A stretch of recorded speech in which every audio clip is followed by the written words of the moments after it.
Episode 2, Columbus Uncovered. I am sitting here with Necole from Cole's Plants. I want to give her the floor real quick and give her a background of where she came from. You opened up on June 14th, which is 614, 614, okay. So you've been up about 6, 7 months now in the short north. Tell us a little bit about how you got into plants, how your dad kind of got you involved in things, and just kind of go from there. Just growing up, we were always around plants. During COVID, I had just moved from Pickerington to the Atlas, and I had like a corner apartment, plants everywhere. So when I was doing my Zoom calls, people start asking if they could come over and do their Zoom calls. Yeah, I like that. Yeah. So I had left for a little while. I was like, you know what, I'm about to start camping a little bit more. Went down to Virginia to visit my dad, and there's no plant stores. Yeah. So I was That's like, what you said, yeah. So I was like, Dad, let's open up a store, and he was like, absolutely not. My stepmom was all over. She's like, give him something to do. Get him out of the house. Yeah, give him something to do. So found a building, reminded me of German Village, perfect spot. Okay.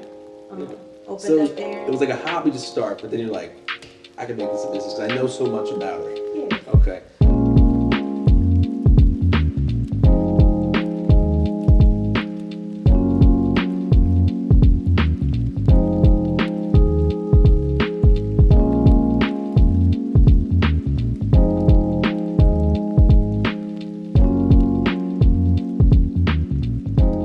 Here for about 6, 7 months now. How's business been going for you? The first couple months was a little slow. Yeah.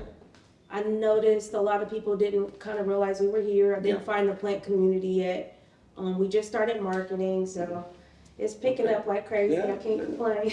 How did you get into this? Like growing up, how'd you start to, you love plants? My dad did landscape. Always had plants everywhere in the house. Okay. Just a love for being outside and having nature around us all the time. Did he make you put you? He had no choice. Okay, yeah. So, all right. So here's the funny part. My dad's landscapes companies was called Sykes and Sons. Okay. 2 daughters at the time. Okay. Then turned around, he had another daughter. Yeah. Then finally had a son, and I'm just like, bro, like, Sykes Did and people ever Sons? call him out on it? Like All the time, every chance they got. So, but it was nice. It was just something different every summer out there making all our own money. Yeah. Paid great money. Yeah. I learned a lot, but then as an adult, couldn't pay me to cut my own grass. No. Ever. It's kind of funny, like if you grow up around a household where parents have the typical 9 to 5, you kind of fall into that. But your dad was an entrepreneur, started businesses, ran his own thing, and that's how you kind of do your own thing. Because you kind of see it and you learn from it. So ever since then, you were like, I'm going to do this. When did you know, like, this is what I'm going to do? I did practice management for a dentist. In high school, I went to school to be a dental assistant. Okay. I worked for a doctor for about 15 years. Mm-hmm. He was easily killing them. We was working 4 days a week. Okay. And I was just like, if I'm running his practice Yeah. and all he does is come in and see the patients and he leaves, it's over. Yeah. You knew where you needed to be to like, get where you wanted to be. Yeah. Step out on faith. I opened up a child care center on Parsons. Mm-hmm. I opened up that first one 2010. Mm-hmm. Within 12 months, I opened up 2 more. Okay. Once you get that little bit, you're like, I'm running. But I stayed at my job for a year. Oh, wow. Okay, so you did both. Stayed at my job for a year. That's incredible. Had no choice. Yeah, because the money ain't in yet. The money ain't there People yet. understand. People are like, oh, you own a business? Like, I ain't making no money from the business yet. Good, Look good, but you got 3 boys playing football. you need the money, sure. You still got to work. Absolutely. And then during COVID, everybody started doing their Zooms. We were closed, so we had to do a lot of meetings over Zoom. I'm partnered with OSU for Early Head Start. So we still had to do a lot of meetings. People start seeing our videos, and they were, friends calling like, oh, can I come over and shoot my Zoom over there? Can I do my meetings over there? And I was like, all right. So then when I went to Virginia, I'm down there talking to my dad. I'm just like, oh, where the plant stops at? You know what I'm saying? Because a lot of stuff was closed, but garden centers were open. Yeah. So a lot of nurseries were open. Yeah. They didn't have no choice. Yeah. So we went to one place, and then I was just like, this it? He's like, oh, this is it. I said, oh, I'm about to open a store. Yeah. Yeah. And you already had the entrepreneur bug from all the childcare centers. And so, yeah. Okay. Yeah, it was over. So Yeah. I drove around, found an area just like German Village, the brick roads. It's called Churchill in Richmond. Okay. I didn't come down. Drove around, found a spot. I was there Thanksgiving weekend. Mm-hmm. By December 22nd, I was open. Wow. Dang. So you move fast. Yeah, no. I like that. When stuff like that happens for me, I gotta go. Yeah. Once it just clicks in your head. You wake up, you're like, this is it. This is it. Yeah. And then a lot of people can't see it. Yeah. They can't. So when you feel that I gotta go, yeah, stop talking to people. Just do it. I'm so glad you brought that up because it came a point where I was getting ready to start the bridge and where this is all coming from, and people were just like, you can't, you're gonna do this. What's this? They're trying to give you advice on things like you're not in my shoes. You don't see the vision. You don't quite understand. And that's not my hating on them. They're still my friends. But like you're right. You have to kind of shut everything out, put blinders on, and just go. And if you don't do it that way, you may never get to where you want to be. People always have a lot of stuff to say. That initial risk that you have to take, though, I want to go back to that real quick. Scary, right? You're like, all right, I'm gonna do this. So what got you over the hump? Was it like, I can't see myself not doing this? Like, what was it like you told yourself to get over that hump, to take the initial risk of starting a business on your own? It's a tough question, I know. It is So even growing up, like on Champion Livingston, right? I never thought that it would be much more than that.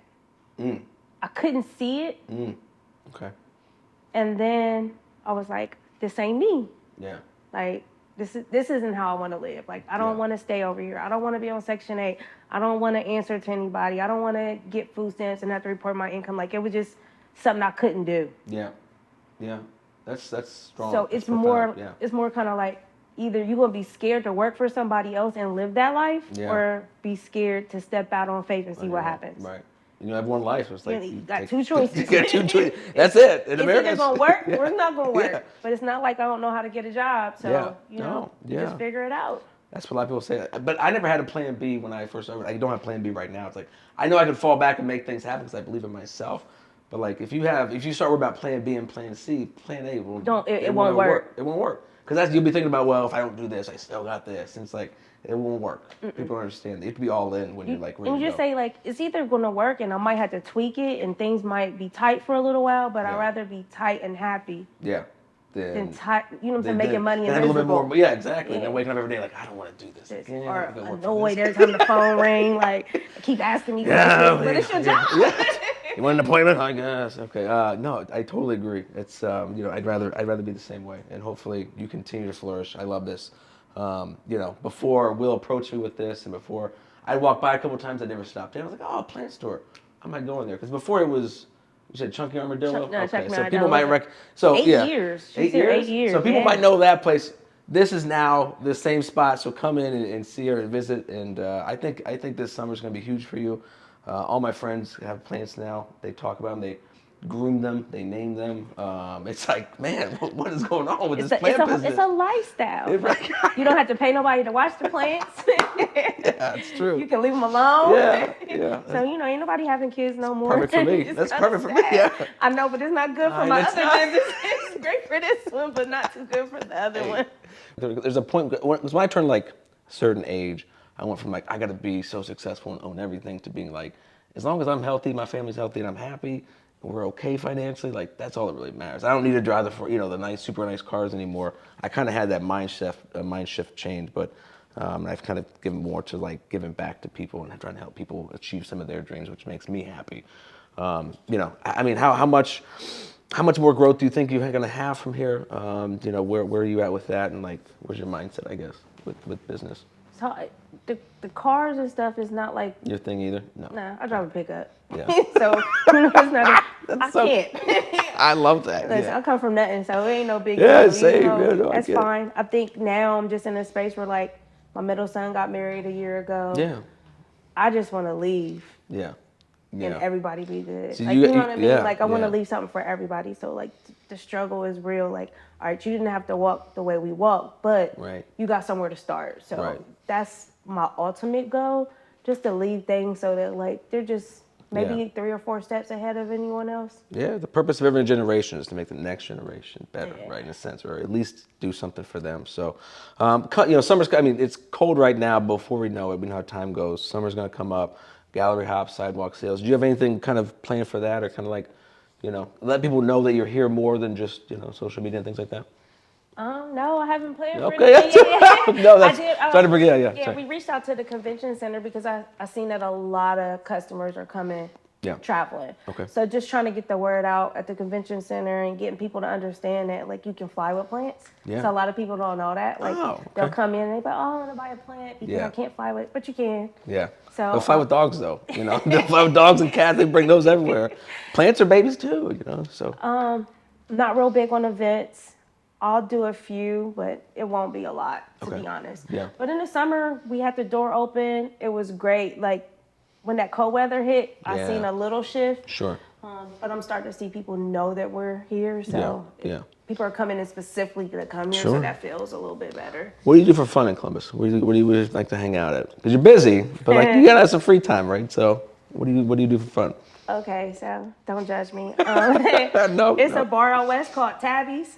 Okay, here we go. I've never heard of Tabby's, and I've worked at the bar industry for a long time, and I've never heard of Tabby's. Tabby's and Press. Those are my 2 go-tos. Okay, Press right across the street here. Press right across the street. Lemon Drops, Pizza Rock. That's it. You get the single or double? Oh, it's a double. Thanksgiving Thursdays when they bring them. Yeah, those are good. And then Tabby's, just a neighborhood bar. Yeah. Those are the best, aren't they? Super comfortable. Everybody kind of knows you. Right You around walk the in. corner from my center. That's I'm perfect. too drunk. I can walk over to the center and go to sleep. And walk home. Yeah, it walk don't matter. home. That's the benefit of working out here, living out here, obviously out west too. So you can walk everywhere. Yeah, I It's can nice. walk everywhere. Yeah. So I mean, tell me 5 years from now, where do you see yourself? 5 years from now, I'll be in Puerto Rico or Florida being a plant broker. Okay. Yeah. That'll be it. So with plant broker, you can just make phone calls, right? Like, do you have this plant? Ship it here, like I that. gotta talk to them. Okay. You post the weekly availability. Am I in the wrong business? Should I be in the plant business? This is- Post your weekly availability. They shoot you back an order Yeah. with their credit card. They send a company. So typically, I have to send a delivery company to pick my stuff up. Okay. So. But you can do that. Yeah. Just type stuff, yeah. Yeah. It's good to go. You're tired of dealing with people. No, I'm kidding. I'm just joking. Get me on the beach somewhere. You earned it though. I mean, you've been doing this for a while, so that's cool. So, you said people name their plants. Give me. Do you have a few plants in here that are named? But do you ever hear of other people's plants names and you're like, man, what are you doing? I just. You just let them have it. Let them have I their just time. mind my own business. Yeah, I'm like, how do you spell that? I like that. So, no, I mean, is there anything else about the business, about the people you want people of Columbus to know? Obviously, you're new. It takes time to get get things rolling. What else do you want them to know about Cole's plants? I mean, the goal is for everyone to walk in and feel comfortable. Yeah, you do a lot of education, right? Because if I come in here right now, I don't know anything.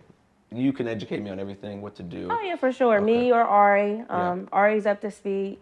She came from Columbus Urban League over the summer. Nice. They paid her for like 2 months, and then afterwards, I was like, "You want to work? Yeah, Let's talk to we your wanna mom. do this. Yeah. Let's make sure your mom's going to work." But yeah, pretty much come in. People tell us like what space they want to put the plant.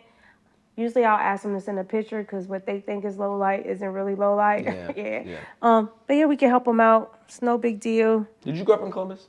Yeah. Okay, so you've been here your whole life? Southside, Champion and Livingston. Okay. All right. I love this. Is great. I'm trying to think what that's. Okay, yeah. I think it's like Ohio area, South Ohio area. Yeah. So I want to thank everybody for tuning in. Once again, thank you so much for Necole being here, hosting us. This was wonderful. Do you have any parting words? Anything you want to say? Yeah. Come see me. Come see me. Come see us. Yeah, she's the Come best. check us I just out. met her. I just got to know her a little bit. She's the best. And you should come see her, visit her. So thank you again for tuning in, and I appreciate you guys. I'll see you on the next episode.